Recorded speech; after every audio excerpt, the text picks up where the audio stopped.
আমার জন্য আর এখানে থাকছি না, গ্রামে আর থাকছি না। চালিয়ে যেতে হবে ছদ্মবেশে, পালিয়ে যেতে হবে। পরিবেশ ঠান্ডা হয়ে যাবে, আমার ছদ্মবেশে ফিরে এসে আমার পুরনো ব্যবসা, ওই বিয়ে পাচারের ব্যবসা, আবেশাপটির ব্যবসা করবোই। ও ব্যবসা ছাড়বো না, আমার লক্ষ্মী ব্যবসা। 6 বছর বয়স থেকে স্কুলে না বাস্তবের বই করেছে পড়াশুনো, ব্যাচ থেকে লোকে বলে আমাকে না ঠেকো। ফিরে আসি, যে কটা ষড়যন্ত্র করেছে এমন ব্যাচ দেবো না। ব্যাচ দেবেন কি? যে প্যাচে ফেলেছি সেই প্যাচ থেকে আমি বেরোতে পারবেন না। কি অচল তুই? তুই এমন ভাবে কথা বলছিস? না, আমি অচল নই, আমি সিবিআই অফিসার অচিন্ত সেন। তার মানে এতদিন তুই? আমি এতদিন ছদ্মবেশে ছিলাম। আমি ইনফরমেশন করেছিলাম রাত্রি দেবীর মতো একজন পুলিশ অফিসারের জন্য। সব রাত্রি দেবীর চল একে অপরের সাথে মিলে আছে। আমাকে যদি সুযোগ পায় এক সুযোগ কিন্তু এনকাউন্টার, মানে পাতি গুলি করে কিন্তু লাশ ফেলে দেবে। না, সময় নেই, উকিলকে ফোন করতে হবে, এমএলএ সাহেবকে ফোন করতে হবে, ওদের সাথে হাতে হাত মিলিয়ে এই সমস্যার সমাধান করতে হবে। ঠিক আছে, আপনারা দাঁড়ান, আমি উকিলকে ফোন করে আসছি। ডোন্ট মুভ, আপনারা পালাবার কোনো রাস্তা নেই নাটের গুরু। You are under arrest. কি অধম তুইও? সরি, আমি তোমার অধম নই, আমি একজন সিবিআই অফিসার। তবে একটা আক্ষেপ রয়ে গেল। ডোন্ট মুভ, আপনি কিন্তু পালাবার আর কোন রাস্তা পাবেন না। বুঝে গেছি, অনেক করেছেন, এতদিন সবার ফাঁদ পেতে এসেছি, এখন আমার নিজের ফাঁদে নিজে আটকে গেছে। ঠিক আছে, ওকে, বুঝতে পেরেছি। সব চাল, সব রাত্রি দেবী, একমাত্র উপায় রাত্রি দেবী। এদেরকে এমএলএ সাহেবের সাথে আর উকিলের সাথে এক টেবিলে বসালে সব সমস্যার সমাধান হয়ে যাবে। ঠিক আছে, ঠিক আছে, আপনার রাত্রি দেবীকে ডাকুন, আমি উকিল আর এমএলএ সাহেবকে ডাকছি। ঠিক আছে, এক টেবিলে বসিয়ে দেবো, তারপর যা করার আমরা করবো। ঠিক আছে? গুরু, কোথায় যাচ্ছ গুরু?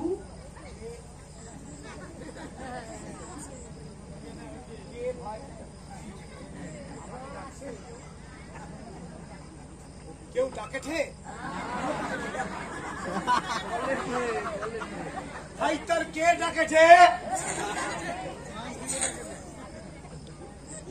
আওয়াজ শুনলাম তাই। ভাই তার সে ডাকেছে, আমি ছেড়ে দেবো এই ধান্দা। 1 মিনিট, সবটা আপনার চোখ দেখেই আমার হয়ে গেছে। আপনাদের একটা কথা বলি, এত মালিয়া, এই আদানি পাদানি, এরা কত হাজার কোটি টাকা মেরে এদের ছেড়ে ও দেশে চলে যাচ্ছে, তখন কোনো দোষ হয় না?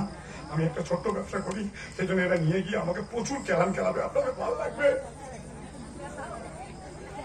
আমি তো বলছি আমি ছেড়ে দেবো, এই ব্যবসা ছেড়ে দেবো ম্যাডাম, আমি ছেড়ে দেবো। আমি হরিনাম সংকীর্তনের দল করবো, হরিবল হরিবল করবো। আমাকে আপনি পায়ে ধরে বলছি ক্ষমা করে দিন। না না, তুমি আমার থেকে অত্যন্ত ছোট, আমি তোমার হাত ধরে বলছি আমাকে তুমি ক্ষমা করে দাও রাত্রি। ঠিক এইভাবেই আমি তোমার পায়ে ধরেছিলাম, ঠিক এইভাবেই আমি তোমার পায়ে ধরেছিলাম, কিন্তু তুমি আমায় ক্ষমা করোনি। নিয়ে চলুন আমাকে, নিয়ে গিয়ে লোহার গলাতে ঢুকিয়ে দিন, জেল করে দিন, হাজত করে দিন। না, আমার উকিল কিন্তু ঠিক আমাকে অ্যান্টিসিপেটরি বেল দিয়ে আটকে নিয়ে আসবে, ঠিক চালিয়ে দেবে। তারপর এমএলএ সাহেবের সাথে হাতে হাত মিলিয়ে আপনার ট্রান্সফার তো পরের কথা, এমন হাল করে ছাড়। হয়ে গেল, তাহলে আর অ্যারেস্ট করে কি করবো? যাও, চলে যাও। চলে যেতে বলছি, ভয় পেয়ে গেছে। কি করবেন আপনি? কেলাবো? কেলাবে? কি আমি কি? এই শালা কেলাবো। শালা বাবা ফোন করেছে, সেই সন্দেশ করে তুই কেড়ে নিয়েছিলি আমার হাত থেকে, তোর জন্য দাদা চলে, তুই খুন করেছিস। আমাদের বাক্স ঠিক আছে। আমি বিশ্বাস করেছিলাম, সেই বিশ্বাসে ভিড় ফেলে আমার 2 মিনিট খুব শান্তি টেনে দিয়েছি। আমার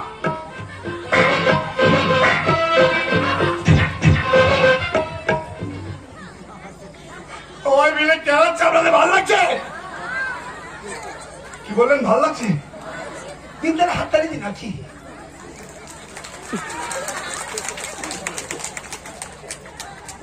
এত নির্লজ্জ সহায় আমি জানতাম। আমাকে মাছে আপনাদের ভালো লাগছে, এই পরিশ্রম করলাম আমি এতক্ষণ। ভালো লাগছে? ভালো লাগছে? ভালো লাগছে না, কয়েকটা গুলি আছে, হবে না। 6 বছর বয়স থেকে স্কুল না বাস্তবের বই করেছি পড়াশোনা, ব্যাচ থেকে লোকে বলে আমাকে নাচের গুরু। সালা আমি নাচের গুরু না রে, তোরা সব কটা নাচের গুরু। তাই একটা করে লাশ ফেলবো, প্রথমে এটার লাশ ফেলবো, না সবার শেষে লাশ ফেলবো। जब तक नाटे गुरु नहीं बनता तब तक नाटे गुरु नहीं हाथ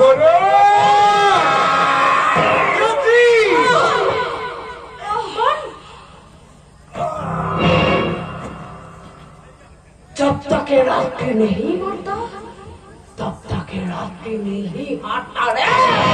এ আপনি কি করলেন ম্যাডাম? আইন আপনি নিজের হাতে তুলে নিলেন। হ্যাঁ নিলাম নিলাম। ঠিক যেভাবে ও আমার বাবাকে খুন করেছিল ঠিক সেভাবে আমি ওকে খুন করলাম।